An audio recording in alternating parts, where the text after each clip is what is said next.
बस अभी just final stage पे लैंड आने का, जैसे आएगा तो we will definitely start the port based industries में।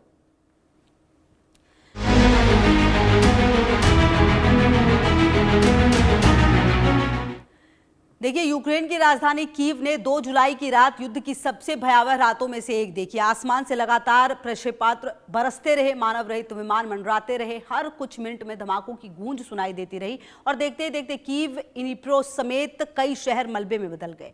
रूस ने ऐसा हमला किया जिसमें सैकड़ों मानव रहित विमान और दर्जनों प्रक्षेपास्त्र दागे गए। इस हमले में कीव में 6 की मौत हुई, जबकि इनिप्रो में 16 लोगों ने जान गंवाई। यह हमला एक बार फिर साबित करता है कि रूस और यूक्रेन के बीच जारी युद्ध अब और खतरनाक तथा विनाशकारी चरण में पहुंच चुका है। आखिर कैसे एक ही रात में यूक्रेन फिर से दहल उठा, एक रिपोर्ट। धमाकों की गूंज, आसमान में आग के गोले और मलबे में बदलती इमारतें। 2 जुलाई की रात यूक्रेन के लिए किसी डरावने सपने से कम नहीं थी। 2 जुलाई की रात रूस ने यूक्रेन पर बड़ा हवाई हमला किया। यूक्रेन के राष्ट्रपति वोलोदिमीर ज़ेलेंस्की के अनुसार रूस ने 656 हमलावर मानव रहित विमान और 73 प्रक्षेपास्त्र दागे। इनमें बैलिस्टिक प्रक्षेपास्त्र, क्रूज प्रक्षेपास्त्र और जहाज रोधी प्रक्षेपास्त्र शामिल थे। देर रात हवाई हमले के सायरन बजते ही हजारों लोग जान बचाने के लिए मेट्रो स्टेशनों और भूमिगत शरण स्थलों की तरफ भागे। कीव मेट्रो प्रशासन के मुताबिक करीब 41,000 लोग, जिनमें 4,500 बच्चे शामिल थे, पूरी रात जमीन के नीचे छिपे रहे, लेकिन हर किसी को शरण नहीं मिल सकी। रूसी प्रक्षेपास्त्रों ने रिहायशी इलाकों को भी नहीं छोड़ा। कई बहुमंजिला आवासीय इमारतें सीधा हमले की चपेट में आ गई। पेट्रोल पंप के पास आग लग गई। निर्माण स्थल तबाह हो गए। शहर के कई हिस्सों में बिजली गुल हो गई। मध्य यूक्रेन के डेनिप्रो शहर में तबाही और भी भयावह रही। एक रिहायशी इमारत का बड़ा हिस्सा पूरी तरह ढह गया। राहत कर्मियों ने मलबे से 8 साल के बच्चे, एक रिहायशी इमारत का बड़ा हिस्सा पूरी तरह ढह गया। राहत कर्मियों ने मलबे से 7 साल के बच्चे समेत कई शव निकाले और इस हमले में कुल 22 लोगों की मौत हुई, जिनमें 2 बच्चे शामिल हैं, जबकि 100 से ज्यादा लोग घायल हुए। यूक्रेन का आरोप है कि रूस ने नागरिक ढांचे और ऊर्जा सुविधाओं को जानबूझकर निशाना बनाया। राष्ट्रपति ज़ेलेंस्की ने कहा कि यह हमला सिर्फ सैन्य कार्रवाई नहीं, बल्कि आम नागरिकों में दहशत फैलाने की कोशिश है। रूस का कहना है कि यह हमला यूक्रेन द्वारा हाल में किए गए सैन्य हमलों का जवाब है।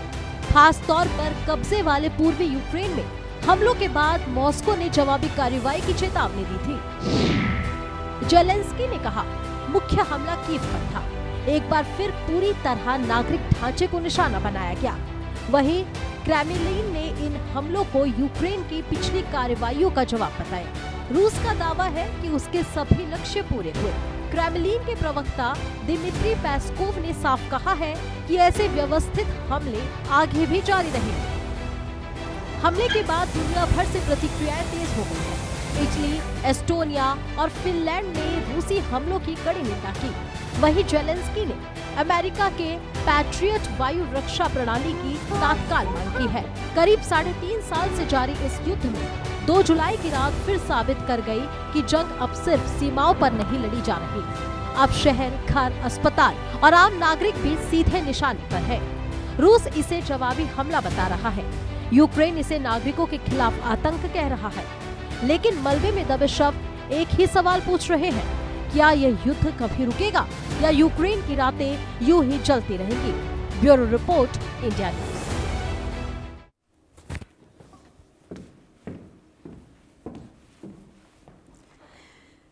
बढ़ते हैं आगे। देखिए, कभी सिर्फ महाशक्तियों तक सीमित रही न्यूक्लियर ताकत की दौड़ में अब छोटे देश भी उतर रहे हैं। रूस यूक्रेन युद्ध, नेटो और रूस के बीच बढ़ते तनाव, चीन की आक्रामकता और बदलते सुरक्षा समीकरणों ने कई देशों की रणनीति बदल दी है। लिथुआनिया परमाणु हथियारों पर लगी संवैधानिक रोक हटाने की मांग कर रहा है। वहीं दक्षिणी कोरिया में भी परमाणु हथियारों की मांग तेज हो गई है। पोलैंड अमेरिकी न्यूक्लियर हथियार तैनात करने की पैरवी कर रहा है, जबकि बेलारूस पहले ही रूसी परमाणु हथियारों की मेजबानी कर चुका है। हाल के युद्धों ने यह संदेश दिया, केवल पारंपरिक सेना देना हर खतरे का जवाब नहीं है। इसी वजह से कई छोटे देश अब अपनी राष्ट्रीय सुरक्षा नीति का सबसे बड़ा हिस्सा परमाणु प्रतिरोधक क्षमता को मनाने में लगे हैं। सबसे बड़ी चर्चा लिथुआनिया की है। रूस के सहयोगी बेलारूस और रूसी एन्क्लेव कालिनग्राद के बीच स्थित ये बाल्टिक देश अपने संविधान में मौजूद उस प्रावधान को बदलने पर विचार कर रहा है जो उसके क्षेत्र में सामूहिक विनाश के हथियारों की तैनाती पर रोक लगाता है। उसका तर्क है बदलते सुरक्षा माहौल में पुराने नियम पर्याप्त नहीं रह गए हैं। पोलैंड भी नाटो के परमाणु साझेदारी कार्यक्रम में अधिक भूमिका चाहता है। वार्सा लंबे समय से अपने क्षेत्र में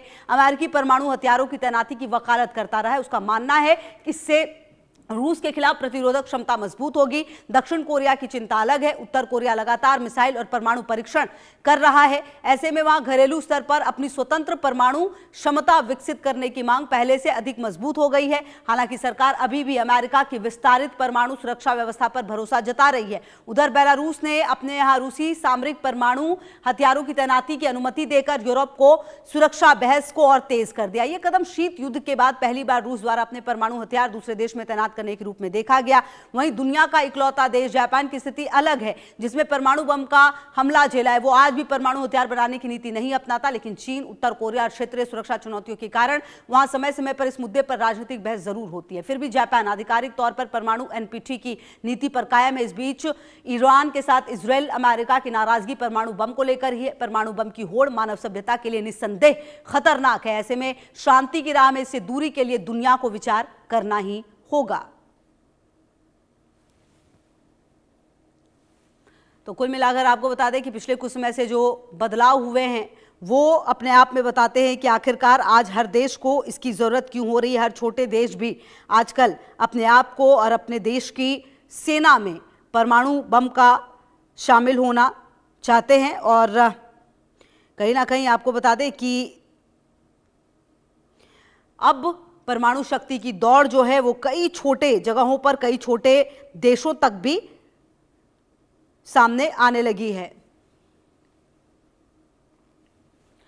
और वही किस देश की क्या रणनीति है, अगर आप ये ग्राफिक्स के जरिए समझे। लिथुआनिया संवैधानिक रोक हटाने पर विचार करे, जैसा कि हमने आपको बताया भी। वहीं पोलैंड नाटो न्यूक्लियर शेयरिंग की पैरवी करता है। दक्षिण कोरिया स्वदेशी परमाणु विकल्प पर बहस कर रहा है। वहीं बेलारूस की अगर आप बात करें तो रूसी सामरिक परमाणु हथियारों की मेजबानी कर रहा है। वहीं जापान की बात करें तो परमाणु हथियार नहीं, रक्षा क्षमता में रिकॉर्ड निवेश कर रहा है। वहीं अधिकांश देशों की अगर आप बात करें तो प्रतिरोधक क्षमता बढ़ाने का कदम अपनाते हुए नजर आ रहे हैं। मतलब हर देश ये चाहता है, अधिकांश देश ये चाहते हैं कि अब उनके पास जो प्रतिरोधक क्षमता है उसमें बढ़ोतरी हो। और कुल मिलाकर आपको बता दें कि ये लिथुआनिया से लेकर तमाम देशों के बीच जो पूरी परिस्थिति है वो अब बदलती हुई नजर आ रही है। और कुल मिलाकर हर देश ये चाह रहा है कि उसके पास परमाणु शक्ति में और ज्यादा इजाफा हो।